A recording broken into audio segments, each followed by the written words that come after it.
Selamat pagi, apa kabar pemirsa TVR Parlemen dimanapun Anda berada. Berjumpa lagi dalam program TVR 09 bersama saya Alfat Rizky dan tentunya dengan rekan saya. Dan saya Elisa Purba. Pemirsa, seperti biasa dalam 30 menit ke depan kami akan sajikan kepada Anda sejumlah berita nasional. Khususnya dari sudut pandang DPR RI sebagai referensi Anda dalam memahami dinamika politik, hukum, ekonomi, sosial, dan budaya di Indonesia. Dan pemirsa TVR Parlemen, inilah TVR 09 selengkapnya.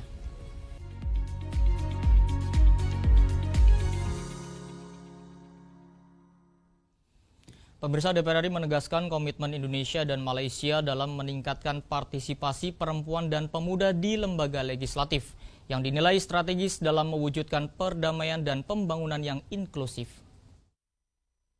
Menerima kunjungan Parlemen Muda Malaysia, BKSAP DPR RI menegaskan komitmen Indonesia dan Malaysia dalam meningkatkan partisipasi perempuan dan pemuda di lembaga legislatif.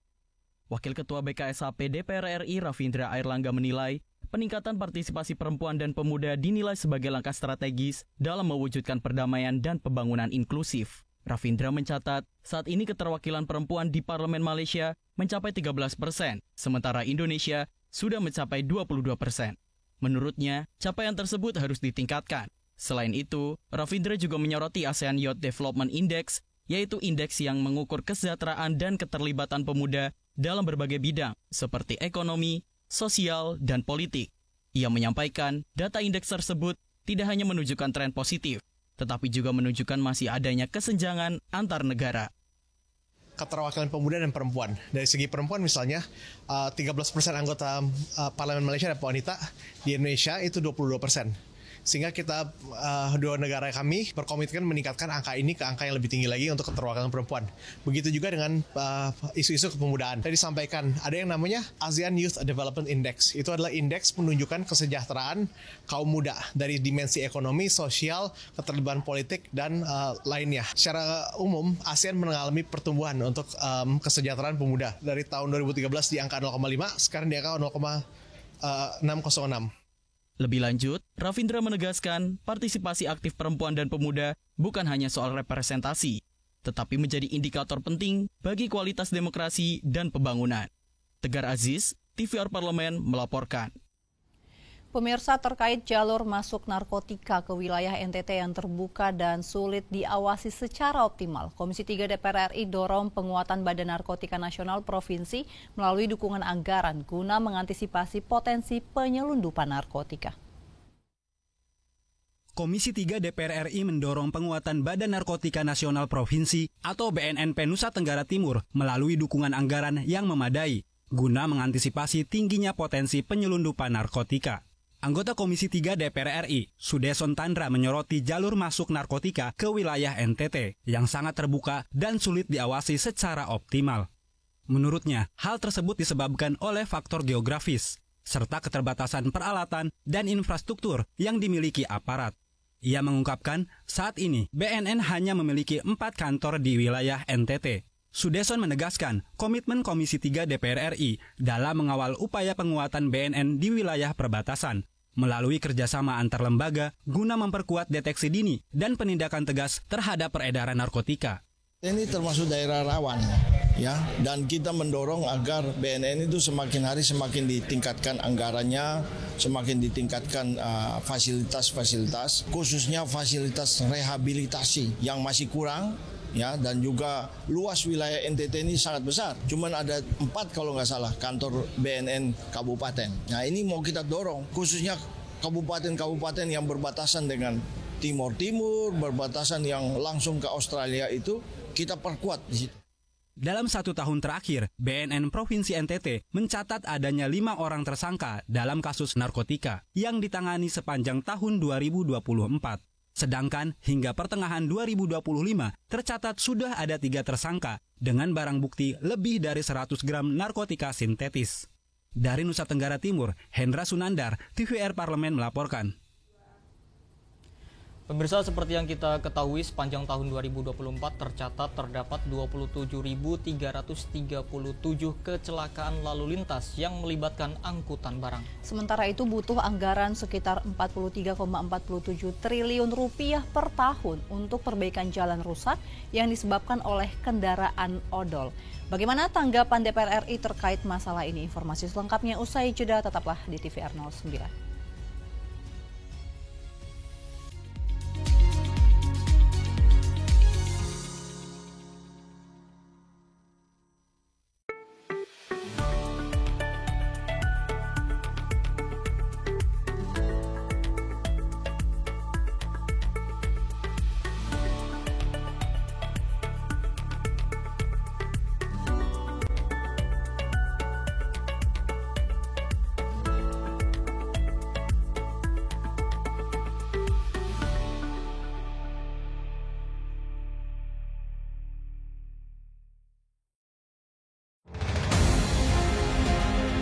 Hakikat demokrasi adalah memberi jalan bagi memberikan rakyatnya hidup sejahtera dalam harkat dan martabat.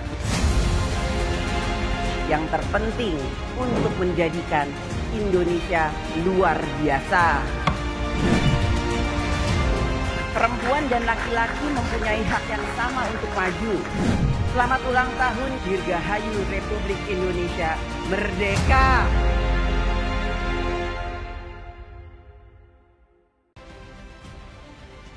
Hadir sebagai satu-satunya kanal siaran resmi yang menyajikan sidang tahunan MPR RI dan sidang bersama DPR dan DPD RI, serta rapat paripurna DPR RI penyampaian RUU APBN 2026 secara live. Langsung dari Gedung Nusantara DPR RI. Ikuti siaran langsungnya hanya di TVR Parlemen Referensi Indonesia.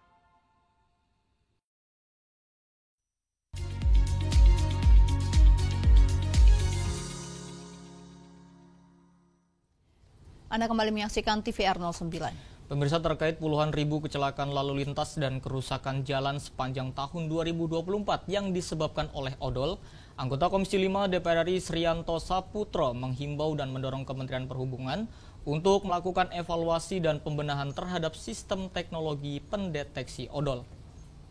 Lantas Polri menyebutkan 27.337 kejadian kecelakaan lalu lintas yang melibatkan angkutan barang pada tahun 2024. Sementara untuk perbaikan jalan rusak yang salah satunya disebabkan kendaraan odol, butuh anggaran sekitar 43,47 triliun rupiah per tahun. Menanggapi itu, anggota Komisi 5 DPR RI mengimbau Kementerian Perhubungan melakukan evaluasi dan pembenahan terhadap sistem teknologi pendeteksi odol agar lebih canggih dan modern. Menurut Srianto Saputro, penertiban kendaraan odol dengan sistem jembatan timbang tidak efektif. Pasalnya, banyak jembatan timbang di Indonesia dalam kondisi yang tidak layak dan bermasalah. Sarana dan prasarana jembatan timbang juga sangat memprihatinkan dan masih ketinggalan zaman atau tidak mengikuti kemajuan teknologi saat ini. Belum lagi SDM yang bertugas di jembatan timbang butuh peningkatan kapasitas dan kompetensi agar mampu menertibkan odol dengan optimal. Kita revitalisasi jembatan timbang, ya, apakah juga melakukan penyesuaian revitalisasi dengan cara menyesuaikan teknologi yang ada hari ini.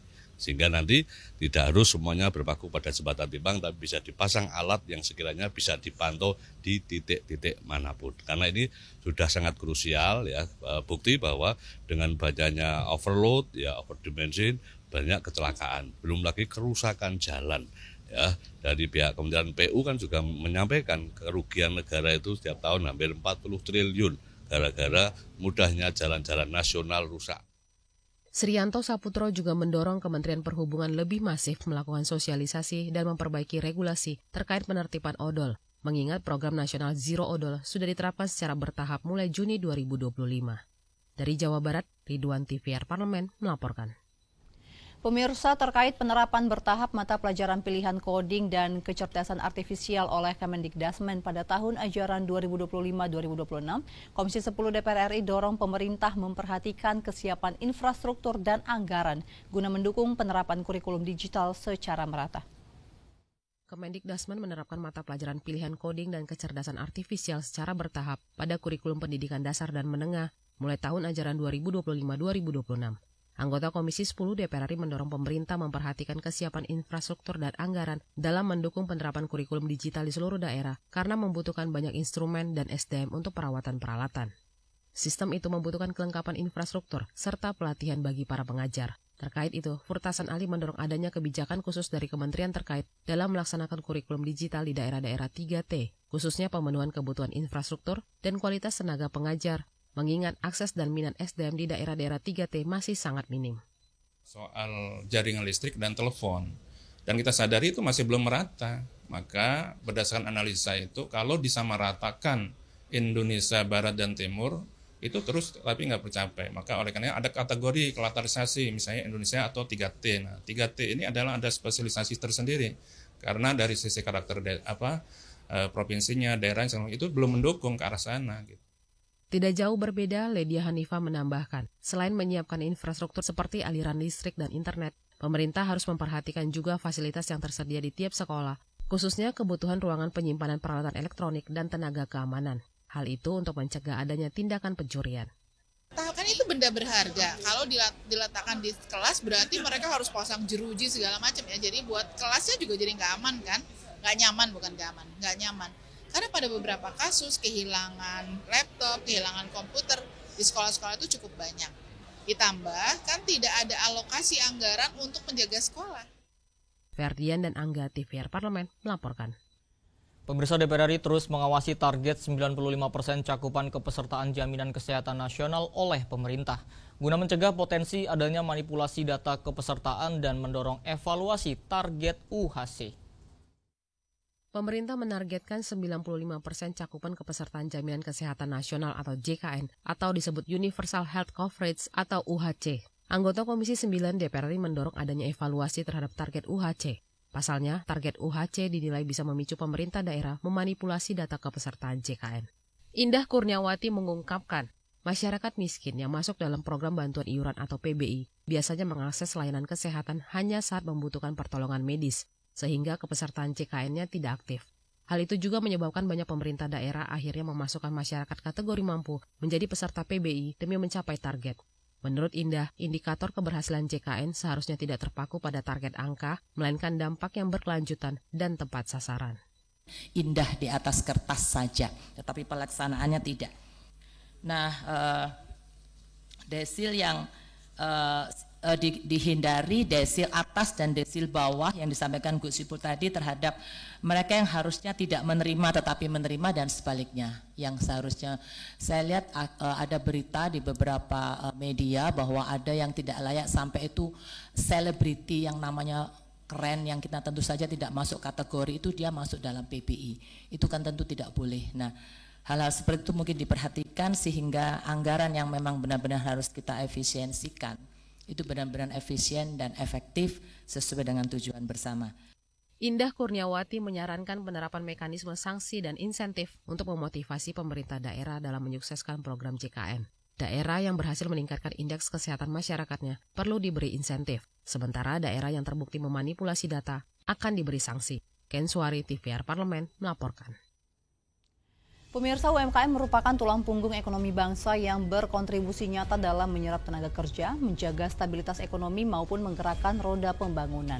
Di balik begitu pentingnya peran UMKM dalam perekonomian negara, masih banyak tantangan yang harus mereka hadapi, yang mendorong negara harus hadir dan membuat DPR RI tidak tinggal diam. Pemirsa, informasi selengkapnya seperti apa tetaplah di TVR 09.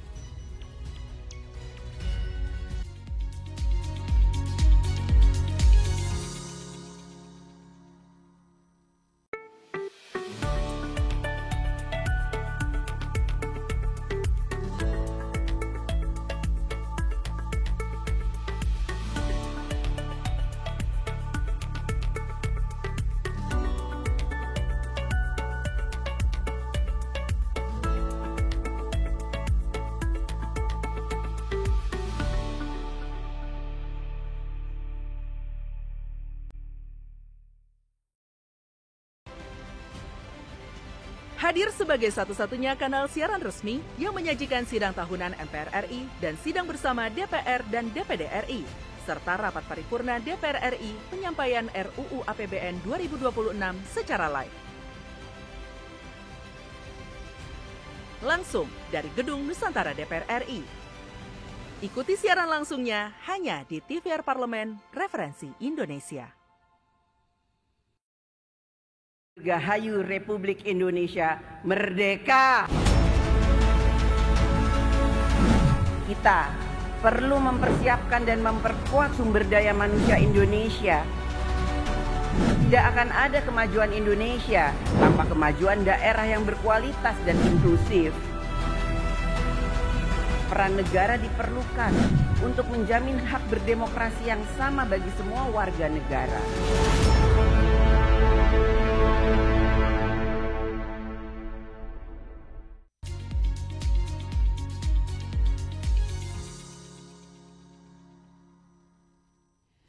Pemirsa, UMKM turut menyumbang lebih dari 60% PDB Indonesia, namun faktanya masih banyak yang terjebak dalam keterbatasan akses permodalan dan rendahnya kualitas SDM. Tanpa dukungan yang nyata, mereka akan terus berada di titik yang sama, dan disinilah DPR RI mengambil peran strategis. Mulai dari kebijakan pembiayaan yang inklusif hingga program peningkatan kualitas SDM yang tepat sasaran, DPR RI hadir, bekerja dan berpihak untuk UMKM yang lebih kuat, mandiri, dan berdaya saing.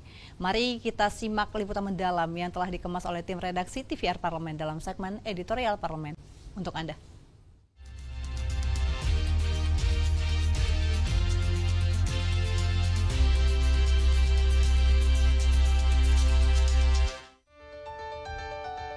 Kementerian UMKM mencatat pada akhir tahun 2024, jumlah UMKM di Indonesia tumbuh hingga 64,2 juta. Banyaknya pelaku UMKM di tanah air diperkirakan memiliki potensi bisnis mencapai 2.194 triliun rupiah pada 2025. Keberadaan UMKM sangat berperan terhadap perekonomian Indonesia. Sektor UMKM menyumbang kontribusi hingga 60% terhadap produk domestik bruto nasional dan mampu menyerap tenaga kerja lebih dari 90%.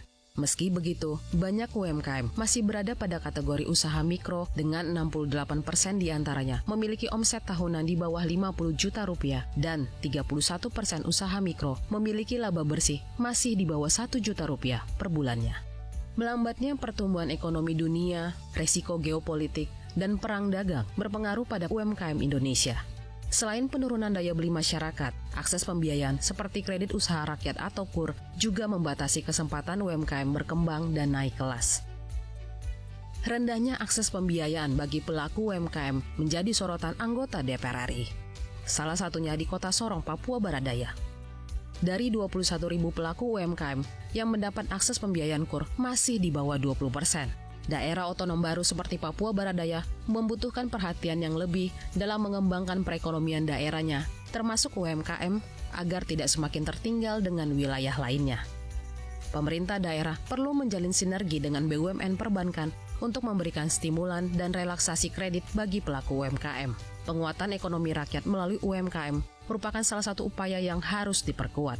Di sisi lain, BUMN perbankan seharusnya hadir lebih kuat di wilayah Papua untuk menyalurkan KUR lebih luas, terutama bagi masyarakat di pedesaan yang sulit dijangkau dan belum terlayani perbankan. Selain penyederhanaan prosedur, edukasi keuangan, dan pembinaan kepada pelaku UMKM di seluruh wilayah Papua harus dilakukan secara kontinu oleh BUMN perbankan. Masyarakat yang ingin menjalankan UMKM tidak hanya memiliki kemudahan mengakses kredit, tapi juga memiliki kemampuan mengelola UMKM secara produktif dan terus berkembang. Ada sebagai tempat ATM yang ngambil duit ya di sampai kampung-kampung bagus, tapi kan masyarakat kan bukan itu. Masyarakat bagaimana dia punya usaha ditambah modalnya, itu yang penting ya. Nah, sehingga kita berharap ada dari pemerintah pusat ya dan dari Kementerian BUMN itu untuk lebih relaksasi ya dalam memberikan bantuan modal untuk pelaku UMKM. Mari kita secara bersama-sama untuk datang melihat langsung apa yang bisa dibangun bersama di tempat ini. Tadi sudah disampaikan oleh BRI ya, tentunya untuk dapat membangun UMKM yang ada di daerah ini, sinergitas itu sangat perlu.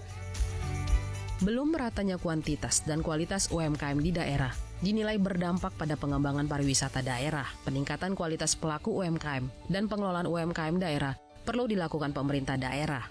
Pengelolaan UMKM yang semakin baik membutuhkan pelatihan dan sertifikasi bagi para pelaku UMKM itu sendiri. Melalui pelatihan, pelaku UMKM mendapatkan sosialisasi dan edukasi soal strategi pemasaran produk UMKM lokal ke pasar yang lebih luas. Selain memperkuat ekonomi lokal, keberadaan UMKM bisa diintegrasikan dengan destinasi wisata di daerah yang akan mendorong terbukanya lapangan kerja baru. Hal itu tentunya akan berdampak pada kesejahteraan masyarakat sekitarnya. Dengan dukungan kualitas SDM dan pengelolaan yang baik, diikuti akses pembiayaan yang mudah dijangkau, akan mendukung UMKM terus berkembang dan menjadi pilar utama penggerak ekonomi daerah dan nasional yang inklusif dan berkelanjutan. Berkolaborasi langsung dengan pemerintah pusat untuk bagaimana agar UMKM yang ada di sini tuh makin profesional dan juga makin baik pengelolaannya. Tadi termasuk misalnya untuk packagingnya tadi, itu kan juga jadi problem. Jadi bagaimana kita mendidik mereka untuk supaya produk mereka itu bisa memiliki daya tarik tersendiri, terutama dari sisi tempat untuk packagingnya. Sehingga orang kalau dijual di pasaran itu menjadi sesuatu yang sangat menarik dan berharga. Pelatihan-pelatihan seperti itu menjadi hal yang sangat urgent dan penting. Jangan sampai produknya sebetulnya memiliki kualitas yang baik dan bermutu tinggi dan enak misalnya seperti itu. Nah, tetapi karena packagingnya, karena bungkusnya tidak baik, maka harganya menjadi turun.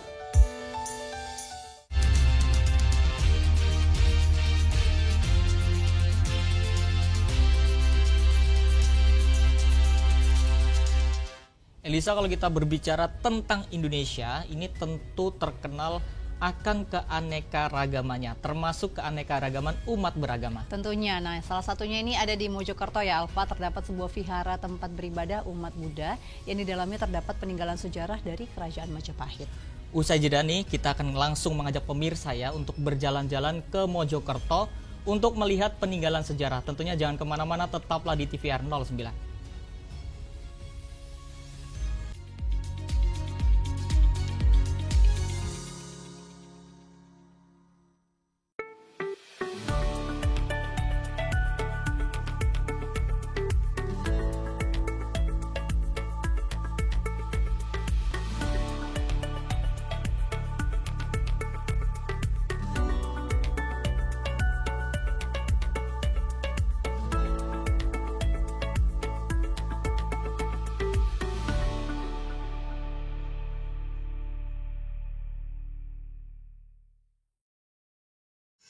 Kehadiran mereka tidak hanya mewakili suara perempuan, tetapi juga membawa perspektif yang beragam serta pengalaman hidup yang unik ke dalam proses pembuatan kebijakan. Saksikan Perempuan Parlemen hanya di TVR Parlemen.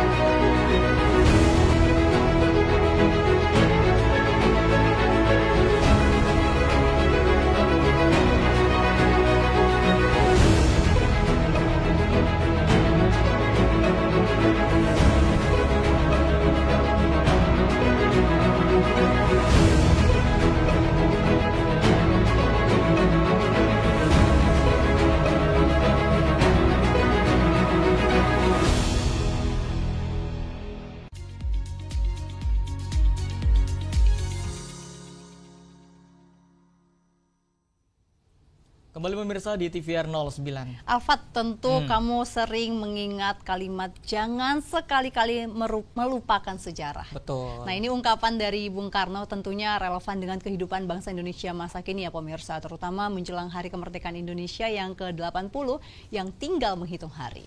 Ya Elisa, kalau berbicara soal sejarah nih, tentu Indonesia ini tidak terlepas dari masa Kerajaan Majapahit yang puing kejayaannya masih dapat kita temui hingga hari ini. Dan tentunya Elisa, kalau misalkan kita belajar sejarah, tentu kalau misalkan hanya melihat-melihat kemudian membaca-baca kayaknya membosankan. Betul. Nah, biasanya belajar sejarah ini akan lebih menyenangkan jika sambil berwisata. Apalagi kalau kita anaknya visual ya Alfat, harus lihat langsung bagaimana peninggalan sejarah. Nah, tentu tanpa berlama-lama pemirsa, mari kita menyusuri jejak sejarah Kerajaan Majapahit di Mojokerto pada segmen Intips, informasi dan tips untuk Anda.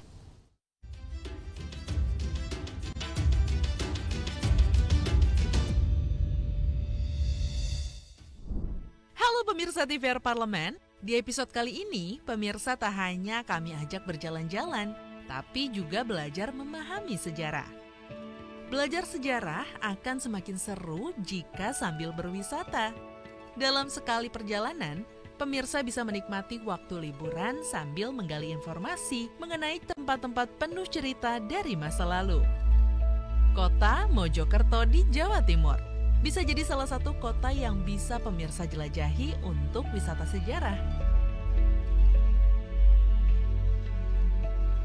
Mojokerto, Jawa Timur merupakan salah satu kota yang terkenal dengan pesona di sektor pariwisatanya. Ada sejumlah tempat wisata di Mojokerto yang berhubungan dengan relief, landmark, dan penemuan-penemuan bersejarah. Bahkan, terdapat banyak tempat yang unik dan menarik untuk didatangi di Mojokerto. Salah satunya adalah Patung Buddha Tidur, yang kabarnya merupakan yang terbesar ketiga di dunia. Tak perlu jauh-jauh ke Thailand atau Nepal untuk melihat patung Buddha tidur atau Sleeping Buddha. Sebab di Mojokerto pun ada. Patung berwarna emas ini dibuat dengan panjang 22 meter, lebar 6 meter, dan tinggi 4,5 meter.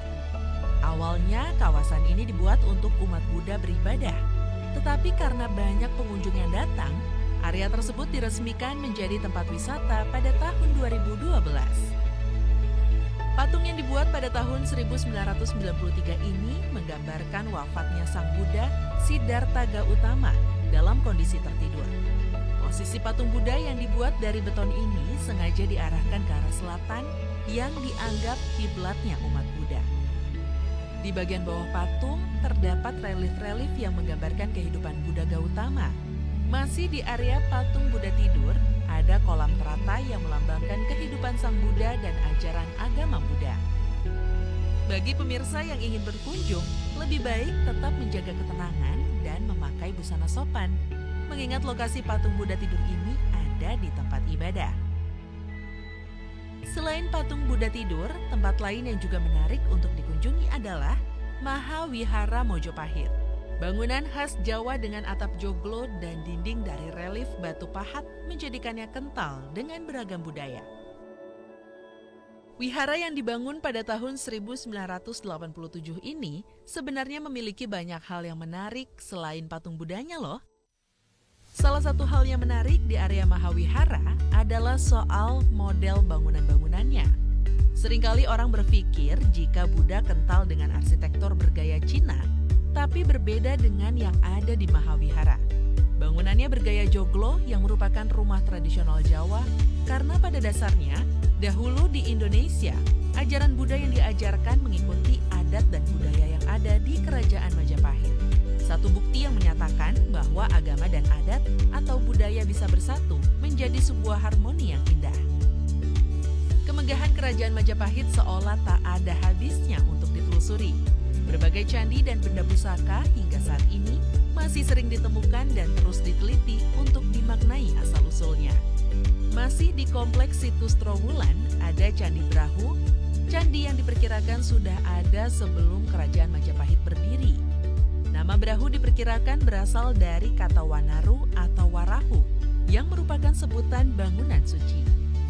Menurut kepercayaan masyarakat setempat, Candi Brahu adalah tempat di mana diselenggarakan upacara kremasi atau pembakaran jenazah Raja Majapahit dan dikenal sebagai bangunan suci untuk memuliakan anggota keluarga kerajaan yang telah wafat.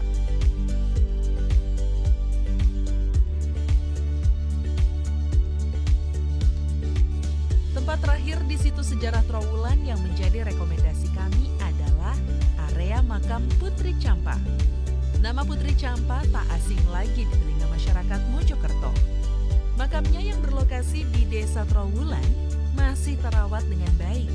Istri Raja Brawijaya V itu menjadi sosok penting di balik tersebarnya ajaran Islam di bumi Majapahit. Putri Champa merupakan bibi dari Sunan Ampel dan ibu dari Raden Fatah, Sultan Demak pertama. Berdasarkan literatur sastra sejenis babat atau serat, Prabu Brawijaya V menikah dengan putri dari Kerajaan Champa. Nama asli Putri Champa adalah Darawati atau Dwarawati yang berasal dari negeri Champa yang kini adalah Vietnam.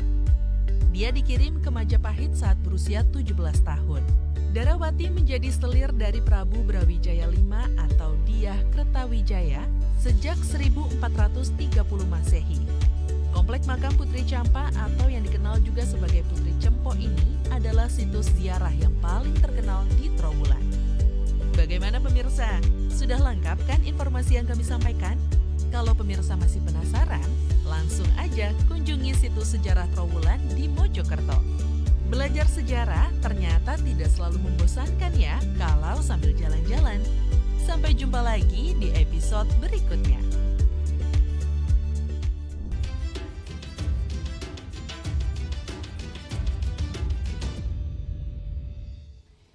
Ya pemirsa, informasi tadi sekaligus menutup jumpa kita pagi ini, dan di penghujung acara kami informasikan kepada Anda bahwa saat ini DPR RI sedang memasuki masa reses di mana seluruh anggota Dewan kembali ke daerah pemilihannya masing-masing untuk melaksanakan fungsi representasi DPR, menyerap dan menindaklanjuti dan memberikan pertanggungjawaban kepada konstituen di daerah pemilihannya.